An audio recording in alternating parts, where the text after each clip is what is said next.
When I arrived at daycare, the same old mom friend spotted me and started with their sarcastic remarks as usual. "Oh, your husband's with you today? He must have a lot of free time on his hands." "I live in a different world than you low-income people. It's truly unpleasant to see people like you."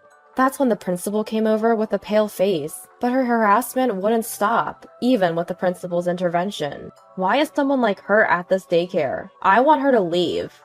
My husband calmly took out his business card and greeted her respectfully. "My wife and daughter are always in your care." The woman hastily accepted the business card and fled the scene. "My name is Matilda. I live happily with my kind husband and 3-year-old daughter. I met my husband when I was a college student. We were both in the business department and had many overlapping classes, and we naturally became friends. I never understood how I became friends with him, as he was always cheerful and popular with everyone. I was plain-looking and not good at speaking in public, so I never thought I'd be the type of person to get along with him. Whenever I said this, he would gently tell me, "You can have more confidence in yourself." His words helped me many times, and even a shy person like me made wonderful friends and enjoyed my college life. Gradually, he became a significant presence in my life. It probably started as admiration, but it slowly turned into affection. Unbelievably, he had feelings for me too. We began dating in our sophomore year and started living together 3 years into our working lives. From that time, I began to feel, I want to be with this person forever. So we rented a slightly larger, beautiful room when we moved in together. The time we spent discussing things like sunlight, kitchen positions, and furniture designs was also a lot of fun, and I still remember it occasionally. Later, we got married, and were blessed with a beloved daughter 2 years after. Our daughter is very active and good at communicating with other children, even at a young age. She can invite various children to play together. As I said earlier, I'm shy, so she probably takes after her father.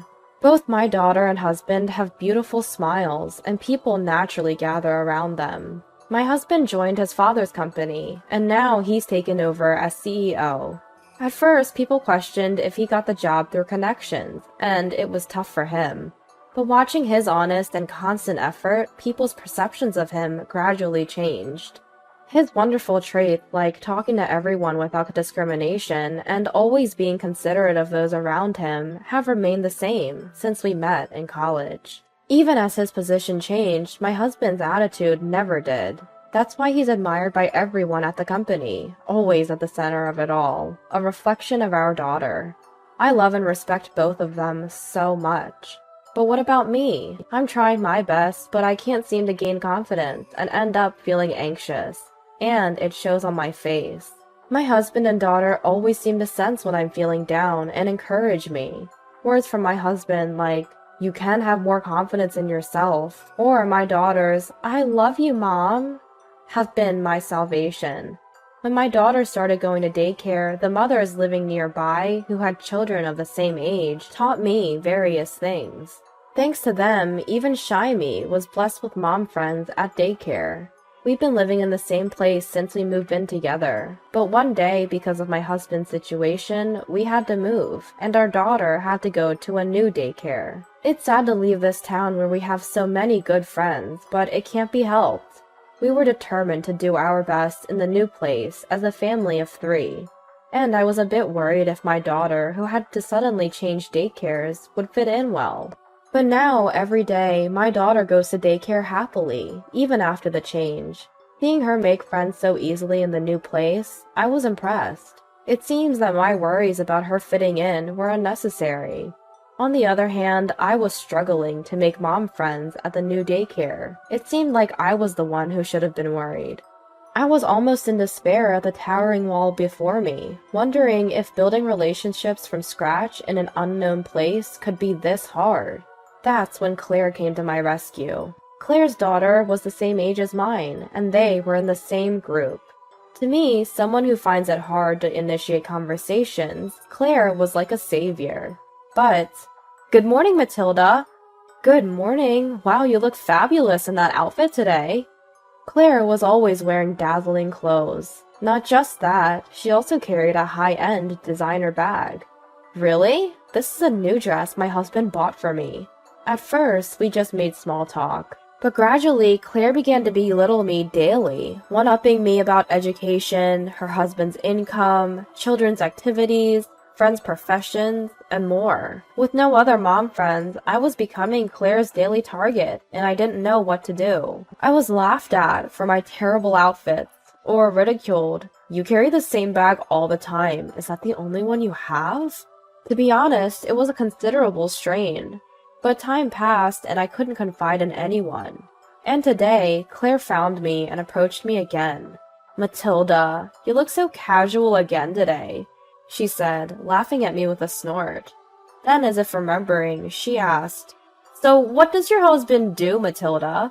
"My husband is the president of a company that delivers car parts to factories," I was about to tell her. "At the factory?" when she interrupted. "Oh, factory work. That must be a low-income, tough job every day."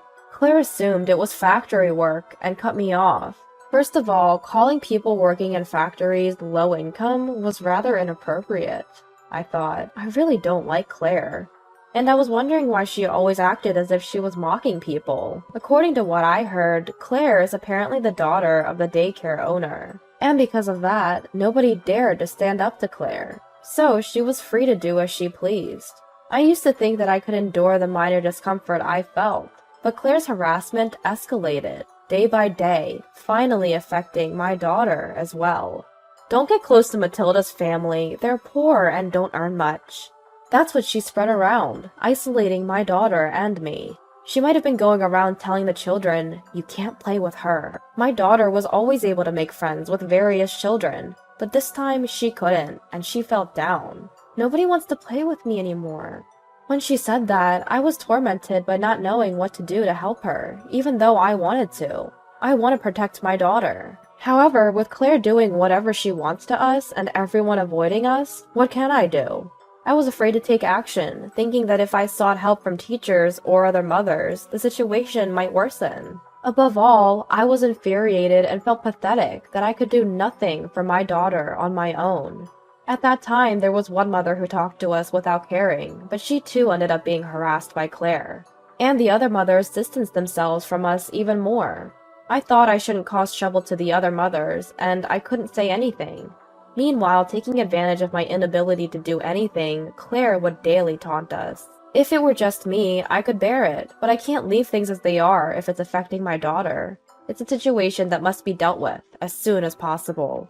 Finally, I consulted my husband about the incidents at daycare and the awkwardness that had arisen. He said, "It must have been hard, thank you for telling me," and suggested that we go pick her up together from now on. Indeed, going together does seem to ease the burden a bit. Although I felt bad for my busy husband, I couldn't thank him enough for creating time for us with a smile. "Matilda, you're taking on too much alone. You can rely on me and everyone around us." At those kind words, the tension I'd been feeling lately gave way, and tears flowed. The very next day, my husband and I went together to pick up our daughter. I wanted to avoid making our daughter feel uncomfortable, so I had told my husband that even if Claire said something, he should not argue back or raise his voice. We're just going today to see what the situation is like. That's our feeling about it. Maybe just the fact that my husband is with me will change Claire's attitude. When we arrived at the daycare, as usual, Claire spotted me and made a sarcastic comment. "Well, your husband is with you today. You must have a lot of free time." She didn't care that my husband was right next to me. The mothers and teachers around us looked taken aback by the scene. Then, Claire abruptly started talking about herself. "I live in a different world than people like you." Apparently, Claire was raised by strict parents and had been treated with great care since she was a child. She had been sternly disciplined to choose friends and lovers based on education and income. "That's why I find people like you utterly displeasing." She should just leave us alone if that's the case. Just as I was thinking that, the principal, looking pale, came over, as if he had been called by someone. If Claire's mother is the owner, could the principal be a relative? "Claire, stop it." Even when the principal tried to calm her, Claire's harassment didn't stop. "Why do I have to be in the same daycare as these people? I want them out."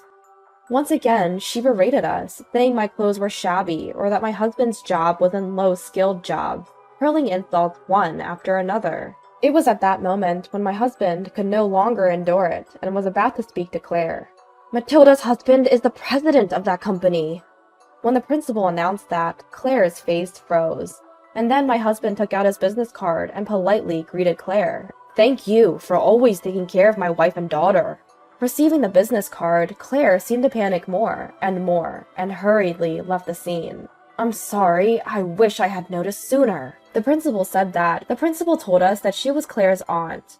Claire had mentioned it earlier, and she confirmed that they came from a family that always valued titles. I was shocked by the sudden turn of events, but I felt genuinely relieved, thinking that the misunderstanding had been cleared up and that I wouldn't be criticized anymore. After a while, my daughter came running towards us from the school building, with a big smile on her face. Mama, Pop-Up's picking me up today too! She said that and jumped into our arms. Our daughter seemed very happy that both of us had come to pick her up. Seeing her smile, I thought that I wanted her to always be smiling. I wonder if we can get along well with everyone from now on. I wish I had talked to my husband sooner, I think now. And then the three of us held hands and went home. She used to tell me what happened at daycare on the way home, but she hasn't talked much about it lately. When we got home, our daughter said softly, I wonder if my friends will play with me again if I call them. Hugging her after hearing that, I apologized. I'm sorry I made you feel sad. I feel worthless that I couldn't do anything for her sooner. Don't hesitate to tell me if you need help, my husband said, as if he knew what I was feeling. I thought about how much I was being supported by the two of them, and I cried. Since then, Claire hasn't been as assertive as before, and we've been living a peaceful daily life. Since that day, Claire seems to have been looked at coldly by those around her, and she appears uncomfortable. Matilda, good morning. Good morning.